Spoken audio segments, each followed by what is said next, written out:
2 മുട്ട കൊണ്ട് ഒരു പ്ലേറ്റ് നിറയെ സ്നാക്ക് ഉണ്ടാക്കിയെടുത്താലോ? ഇതിനായിട്ട് 2 മുട്ട പൊട്ടിച്ച് ഒഴിച്ചു കൊടുത്തിട്ടുണ്ട്. വെള്ളുള്ളിയുടെ ഒരു ചെറിയ പീസ് കട്ട് ചെയ്തതും, 2 അല്ലി വെളുത്തുള്ളിയും, മല്ലിയിലയും, ഒരു പച്ചമുളകും, ആവശ്യത്തിന് ഉപ്പും, 1/4 ടീസ്പൂൺ കുരുമുളക് പൊടിയും ചേർത്ത് ഇതുപോലെ മിക്സ് ചെയ്തെടുക്കണം. ഓയിൽ ബ്രഷ് ചെയ്തതിന് ശേഷം ഇതാ പാനിലോട്ട് ബാറ്റർ ഒഴിച്ചു കൊടുത്ത് അടച്ചു വെച്ചതിന് ശേഷം 2 മിനിറ്റ് കൊണ്ട് തന്നെ നമുക്കിത് തിരിച്ചിട്ട് കൊടുക്കാം.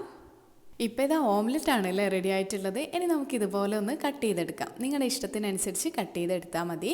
ഇത് മാറ്റി വെച്ച് നമുക്കൊരു ബാറ്റർ ഉണ്ടാക്കിയെടുക്കാം. 1/2 കപ്പ് കടലപ്പൊടിയും, 3/4 ടേബിൾ സ്പൂൺ അരിപ്പൊടിയും, 1 ടീസ്പൂൺ കാശ്മീരി ചില്ലി പൗഡറും, 2 പിഞ്ച് കായപ്പൊടിയും, ആവശ്യത്തിന് ഉപ്പും, 1 പിഞ്ച് ബേക്കിംഗ് സോഡയും ചേർത്ത് നമുക്കിതുപോലെ മാവ് മിക്സ് ചെയ്തെടുക്കാം. ഇനി നല്ല ചൂടായ എണ്ണയിലോട്ട് മുട്ട ഈ ബാറ്ററിൽ മുക്കിയിട്ട് ഫ്രൈ ചെയ്തെടുക്കാം.